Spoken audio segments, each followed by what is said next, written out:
তো আপনারা এই আশায় যারা বুক বাঁধছেন যে আমরা আবার পথে যাব, কিভাবে যাবেন আপনারা, কোন পথে গিয়ে কি করবেন?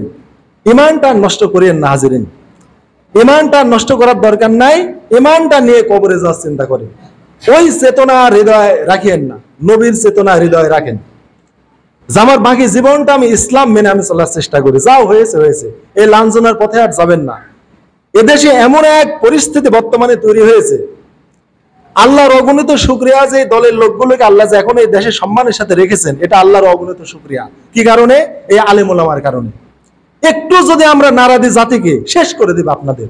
কিন্তু ইসলাম আমাদের উগ্রতা শিক্ষা দেয় না, ইসলাম আমাদেরকে ক্ষমা শিক্ষা দেয়, ইসলাম আমাদের উদারতা শিক্ষা দেয়। আমরা আলেম ওলামা একটু যদি নাড়া দিই, একবারে শেষ হয়ে যাবেন সবাই। এই বাংলার জমিনে কোনো চিহ্ন আপনাদের থাকবে না। আমরাই বুঝিয়ে শুনে মানুষকে এখনো রেখেছি, প্রত্যেক মসজিদে মসজিদে ওয়াজ নসিহতে সব জায়গায় আমরা মানুষকে বুঝিয়ে শুনে এখনো শান্ত রেখেছি যে না, কোনো রকমের তাদের প্রতি অবিচার করবে না। তারা আমাদের ভুল পথে গিয়েছে, ওরা আমাদের একটা গোমরাহী ভাই, ওই ভাই ভুল করেছে, তাদেরকে এখন আমাদের হেদায়েতের পথে নিয়ে আসতে হবে। আমি বলেছি, পেশাব দিয়ে কখনো পায়খানা রাস্তা সাফ হয় না হাজিরিন, এটা আল্লাহ শিক্ষা দেয় নাই। ইতবা বিল্লাতি হাসান, ভালো দিয়ে মন্দকে প্রতিহত করতে হয়। মন্দ দিয়ে মন্দকে প্রতিহত করলে মন্দ আরো বেড়ে যায়। ভালো দিয়ে প্রতিহত করবেন, মন্দ কমে যাবে। অতএব ওরা মন্দ করেছে, আমরা ভালো দিয়ে প্রতিহত করব। এজন্য এই চিন্তা লালন করবেন না, আবার ফিরে আসবে, আমরা আবার দল গোটাবো না। এভাবে আর মানুষকে, আলেম ওলামাকে আর জুলুম নির্যাতনে নিয়ে যাবেন না, এভাবে মানুষকে আর অন্যায় পথে নিয়ে যাবেন না। তো হাজরিন, 2010 সালের পরে তিনি একটা মন্তব্য করেছিলেন, এই যে পূজার ছুটি হবে কয়েকদিন পরে, মাননীয় প্রধানমন্ত্রী শেখ হাসিনা বলেছিলেন যে এই বছর কালী হাতির পিঠে চড়ে এসেছেন, দেশের ফসল ভালো হয়েছে। একজন ইসলামী রাষ্ট্রের প্রধানমন্ত্রী, যিনি জনগণের মুসলমানের প্রকাশ্য ভোটে যিনি জয়লাভ করেন, যদিও পরবর্তীতে ভোটের অধিকার ছিন্ন হয়েছে, এই শিরকি বিশ্বাস যদি একজন মানুষের থাকে, তাকে ইমানদার কিভাবে বলবো? তারপরেও তাকে আমরা ইমানদার হিসাবেই গ্রহণ করে নিয়েছি, বলেছি তার এটা ভুল হয়েছে। আমি নিজে মসজিদে জুমায় বলেছি, একজন ইসলামী রাষ্ট্রের প্রধানমন্ত্রী কখনো কথা বলতে পারে না যে কালিমা এবার হাতির পিঠে চড়ে এসেছেন, তাই দেশের ফসল ভালো হয়েছে। তবে সেবার দেশের ফসল ভালো হয়েছিল। আমার 1 বিঘা জমিতে প্রায় 9 মণ মসুরের ডাল হয়েছিল। আমার জমিতেই প্রায় 9 মণ মসুরের ডাল হয়েছিল। সেই জমি আবার প্রায় 50,000 টাকা কুসুর বিক্রি করেছিলাম। আপনারা যাকে আগ বলেন, আমরা কুসুর বলি। তাহলে প্রায় 9 মণ মসুরি পেলাম, ওই কুসুরের ভয়ে আবার কুসুরে পরে 50,000 টাকা বিক্রি করলাম। তো আল্লাহ বরকত দিয়েছেন, এটা আমরা বিশ্বাস করি। কিন্তু উনি বলেছিলেন যে কালিমা এবার হাতির পেটে চড়ে এসেছে, তাই দেশের ফসল ভালো হয়েছে। এই আকীদা বিশ্বাসের সমালোচনা আমি করেছিলাম। এক মুক্তিযোদ্ধা আমার বিরোধিতা করেছিল, প্রকাশ্যে না, গোপনে। কিভাবে? মসজিদে আমি আরবি পড়াই, সকালবেলা মসজিদে মাইকে ডাকি, আমাকে বললো যে ছাত্রদের মাইকে ডাকা যাবে না, ওনার নাকি ঘুমের নষ্ট হয়। তার মানে উনি আমাকে চাপে রাখবেন একটু। আমি যে তার নেত্রীর বিপক্ষে বলেছি। এখন তো আসলে ইমানের ব্যাপার, যেহেতু এটা, উনি আমাকে শত্রুতা করার কোনো লাইন পাচ্ছেন না, তাই ইমামকে কিছু একটা করা যায় কিনা দেখি। ইমাম যেহেতু এত বড় কথা মসজিদে বলে ফেলেছে, তাই আমাকে শায়েস্ত করার কোনো পথ নাই। কিন্তু আমি মসজিদে মক্তব পড়াই, ছেলেপেলেকে আমি ডাকি যে তোমরা এখন মসজিদে চলে আসো। এই বীর মুক্তিযোদ্ধা একসময় সেনা সদস্য ছিল, সেনাবাহিনী চাকরি করতো, আমাকে বললো মসজিদে ডাকা যাবে না ছাত্রদের, এটা তার ডিস্টার্ব হয়। আমাকে কটাক্ষ ভাবে বলে চলে গেল, এর বাইরে কিছু বলতে পারে নাই। আর মানুষের কাছে গোপনে গোপনে বলে ও হচ্ছে জামাত, কিন্তু কোনোদিন প্রকাশ্য ভাবে বলে না যে আমি জামাত। কারণ আমার কোনো ডকুমেন্ট নাই। ডিএসবি, এনএসআই, পুলিশ কেউ ডকুমেন্ট তৈরি করতে পারে না যে আমি জামাত ইসলাম, কেউ পারে নাই। কিন্তু তারা চেষ্টা করেছে। তারা হেফাজত হিসাবে, জামাত হিসাবে, শিবির হিসাবে, জঙ্গি হিসাবে, বিভিন্ন কিছু হিসাবে আমাকে তারা নাম দিয়েছে, পুলিশের কাছে লিখিত অভিযোগ দিয়েছে। কোথাও কোনো প্রমাণ তারা করতে পারে নাই, কারণ অন্তরে ঈমান আল্লাহ জানে। আমি মাননীয় প্রধানমন্ত্রী শেখ হাসিনার হেদায়েতের পক্ষে। আল্লাহ যেন তাকে হেদায়েত দেয়। একজন ইসলামী রাষ্ট্রের প্রধানমন্ত্রী হিসাবে এই কথা বলা তার ঠিক হয় নাই। এই কথা বললে ঈমান চলে যায় যে কালী এবার হাতির পিঠে চড়ে এসেছেন, তাই দেশের ফসল ভালো হয়েছে। এখন কিছুদিন পরে কালী পূজা শুরু হবে, এই সামনের সপ্তাহতেই। এখন দেশের ফসল আল্লাহ বৃষ্টিপাত দিয়ে জমি উর্বর হলো, ফসল আল্লাহ ভালো করতেই পারে। আপনার অগ্রহায়ণ বা পৌষ মাসে বা কার্তিক মাসে গিয়ে আপনার রসুন পাবেন, পেঁয়াজ পাবেন, মসুরের ডাল পাবেন। আল্লাহ ফসল ভালো করে দিলে তাই কি বলবো যে কার্তিক মাসে যে কালী পূজা হয়েছিল, এই পূজার কারণে বা দেবতাদের পূজার কারণে তারা সন্তুষ্ট হয়ে বা তারা অমুকের পিঠে চড়ে এসেছেন, দেশের ফসল ভালো হয়েছে? একজন মুসলমান এই বিশ্বাস রাখতে পারে? এই কথাই জসিমউদ্দিন রহমানী হুজুর বলেছিল, এই কথার কারণে তাকে কারাগারে থাকতে হয়েছিল। কিন্তু আমাকে কারাগারে যেতে হয় না, কিন্তু সামাজিকভাবে আমাকে লাঞ্ছিত করা হয়েছে। তো হাজিরিন, দেখেন আমাদের মাননীয় প্রধানমন্ত্রী একমাত্র তার গডফাদার ভারতকে ভেবেছে। আর আল্লাহ রাব্বুল আলামিন যে যাকে বিশ্বাস করে, আল্লাহ রাসূল আল মারু মা মান আহাব্বা, যে যাকে ভালোবাসে সে তার সাথেই থাকবে। আল্লাহ রাসূল সাল্লাল্লাহু আলাইহি ওয়াসাল্লামের সাহাবী আনাস বলেছেন, এই হাদিসটা শোনার পর যত খুশি হয়েছে আমরা, কোন হাদিস শুনে এত খুশি হয় নাই। কেননা আমরা বিশ্বনবীকে ভালোবাসি, আমরা কিয়ামতে বিশ্বনবীর সাথে থাকবো। অতএব আমরা আমল যাই হোক বিশ্বনবীর সাথে আমাদের হাসর নাসর হবে, যেহেতু আমরা নবীকে ভালোবাসি, অতএব তার সাথে থাকবো। তো উনি যদি ভারতীয় ভালোবাসা, যে ভারত এখন আমার নবীকে নিয়ে কটূক্তি করছে, মুম্বাইয়ে কোটি কোটি মুসলিম আজ একতাবদ্ধ হয়েছে আমার এই নবীকে কটূক্তি করার কারণে, সেই রাষ্ট্রে উনি রয়েছেন। উনার এখন উচিত হলো এই মুম্বাই আমাদের মুসলমানের সাথে যোগ দেয়া।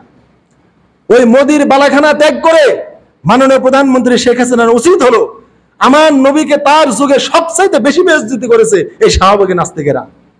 এই শাহবাগের রঙ্গমঞ্চ থেকে আমার নবীকে যে বেইজ্জতি করা হয়েছে, মাননীয় প্রধানমন্ত্রী আমি তার কাছে মেসেজ পাঠাতে চাই, আল্লাহর কাছে কবুলিয়াত হতে হলে এই পাশ্চাত্য করার জন্য এখন তাকে মুম্বাইয়ে গিয়ে মুসলমানদের সাথে ঐক্যবদ্ধ হতে হবে। যে আমি বাংলাদেশের প্রধানমন্ত্রী, আমার বিগত দিনের জন্য আমি ক্ষমা চাই। আমার আমলে শাহবাগী নাস্তিকের আস্ফালন দিয়েছে, আমি তাদের মোকাবেলা করতে পারিনি, কিন্তু এখন আমি ভারতে এসে আমি আমার মুসলমানের পক্ষ নিলাম। যদি নিতে পারে এই প্রধানমন্ত্রীকে আল্লাহ আবার সম্মানিত করবেন, যেভাবে জুলাইখাকে করেছেন, যেভাবে রানী বিলকিসকে করেছেন। এটা আল্লাহ করতে পারেন সব, উনি মুখে কুলুপেটে এখনো বসে আছেন।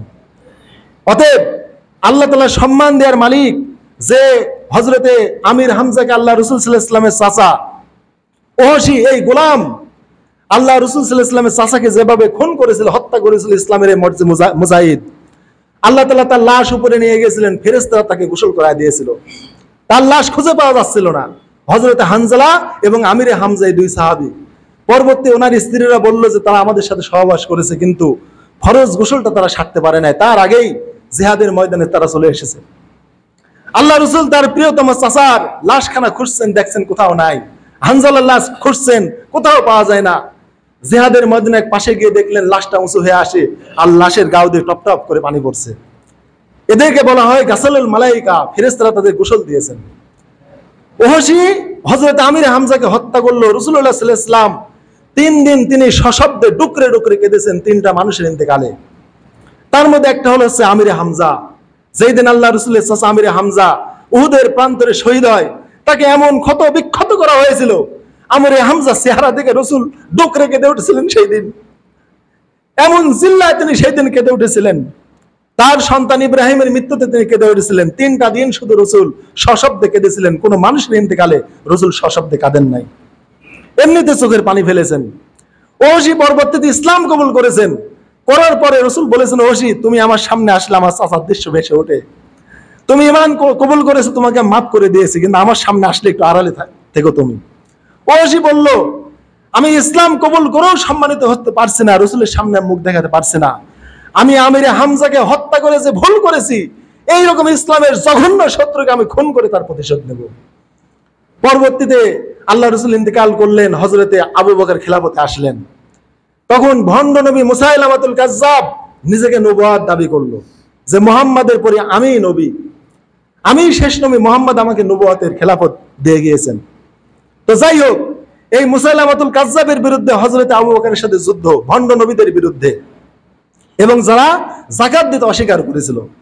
ওহশী তখন হযরতে আবু বকরের এই যুদ্ধের বাহিনীতে তিনি যোগ দিলেন। আর চিন্তা করলেন, আজকে আমার সুযোগ, আমি আমিরে হামজাকে হত্যা করে ইসলামের যে ক্ষতিটা করেছি, আজকে ভণ্ড নবী মুসাইলামাতুল কাজ্জাবকে আমি খুন করে আমি আমিরে হামজার আমি বদলা নিতে চাই আজকে।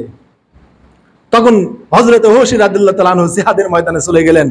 ইসলামের বড় দুশমন, যে নিজেকে নবুয়ত এবং নবী বলে দাবি করেছে, মুসাইলামাতুল কাজ্জাবকে তিনি খুন করেছেন। করে আমিরে হামজা ইসলামের সৈনিককে যেরকম হত্যা করে তিনি ভুল করেছিলেন, পাশ্চাত্য করেছেন ইসলামের একজন ভণ্ড মুসাইলামাতুল কাজ্জাবকে খুন করে। আমি মাননীয় প্রধানমন্ত্রীকে বলতে চাই, আপনার যুগে 15টা বছরে যত নাস্তিক মুরতাদ শাহবাগী নাস্তিক এই বাংলার জমিনকে দংশন করেছে, মুসলমানদের ঈমানকে কুরে করে খেয়েছে, মুসলমানরা কোনো কথা বলতে পারে না। আপনি পাশ্চাত্য করার জন্য, যদি আপনি মুম্বাইয়ে যদি এই নবীর প্রতি যে বিদ্বেষ করা হয়েছে, এই মুসলমানদের যদি আন্দোলনে আপনি যোগদান করতে পারেন, আল্লাহ আপনাকে সম্মানিত করে দিবেন। এখানে আপনার ইমানের পরীক্ষা। আপনি ভারতকে গডফাদার বানিয়েছেন, ভারতে আপনার স্থান হয়েছে। আগেই বলেছি, আল মারু মামান আহাব্বা, যে যার সাথে সম্পর্ক রাখবে আল্লাহ তার সাথে তাকে মিলে দেবেন। আপনার দুনিয়াতে হিন্দুস্তান, পরকালে কিয়ামতে যেন মোদির সাথে আপনাকে আর না দেখি, আমরা সহ্য করতে পারবো না। আপনি একজন মুসলমানের মেয়ে, আপনার বাবা ছিল ইমানদার, আপনার বাবা কোথায় কোথায় ইনশাল্লাহ বলতেন, আপনার বাবা ইসলামী ফাউন্ডেশন গঠন করেছেন, অনেক ইসলামের খেদমত করে গিয়েছেন। অতএব আপনি একজন ইমানদারের মেয়ে, বেঈমানের হয়ে ওই মোদির সাথে যেন কিয়ামতে আর মুশরিকের কাতারে আপনি না ওঠেন। এইটা আমরা এই 17 কোটি জনগণ কিয়ামতে আর দেখতে চাই না। আমরা দেখতে চাই আপনি একজন বাংলাদেশের প্রধানমন্ত্রী হিসাবে মুসলমানদের কাতারে কিয়ামতে উঠেছেন। আর যদি উঠতে চান, এখন আপনার টাইম আছে, আপনি মুম্বাই গিয়ে মুসলমানদের সাথে যোগ দেন। যে মুসলমানরা নবীর মর্যাদা প্রতিষ্ঠার জন্য মুম্বাইয়ের মানে ময়দানকে মুখরিত করে রেখেছে, আপনার মহা সুযোগ আছে। আপনাকে সেলুট দিয়ে সম্মান দিয়ে তোবা যদি করেন, আপনার তোবা আল্লাহ কবুল করলে এই বাংলাদেশের সম্মানের সাথে একদিন আসতে পারবেন। এই জাতি আপনাকে একদিন সেলুট দিয়ে নিয়ে আসবে ইনশাল্লাহ, যদি আপনার তোবা আল্লাহ গ্রহণ করে থাকেন। আর যদি না করে থাকেন, জাগতিক মান সম্মান বয়স হয়ে গেছে, আপনার বয়স সম্ভবত 80 পার হয়ে গেছে, কতদিন আর বাঁচবেন? হিন্দুদের সাথে সম্পর্ক ছিন্ন করেন। আল্লাহ তাআলা বারবার কোরআনে বলেছেন, লা তাজিদান্না আশাদ্দান নাস আদাওয়াতাল লিল্লাযিনা আমানু আল ইয়াহুদ ওয়াল্লাযিনা আশরাকু, মুসলমানদের সবচাইতে বড় দুশমন, জঘন্য দুশমন ইয়াহুদ ওয়াল্লাযিনা আশরাকু, তারপর হচ্ছে যারা মুশরিক, যারা হিন্দু তারা। আল্লাহ রাব্বুল আলামিন সূরা মায়েদার 82 নম্বর আয়াত আল্লাহ এটা বলে দিয়েছে। অতএব মুসলমানের দুশমনী লাগা আপনি ছাড়েন, আপনি ইমানের আন্দোলনের সাথে আপনি যোগদান করেন, নবীর মর্যাদা প্রতিষ্ঠার জন্য আপনি অগ্রসর হন।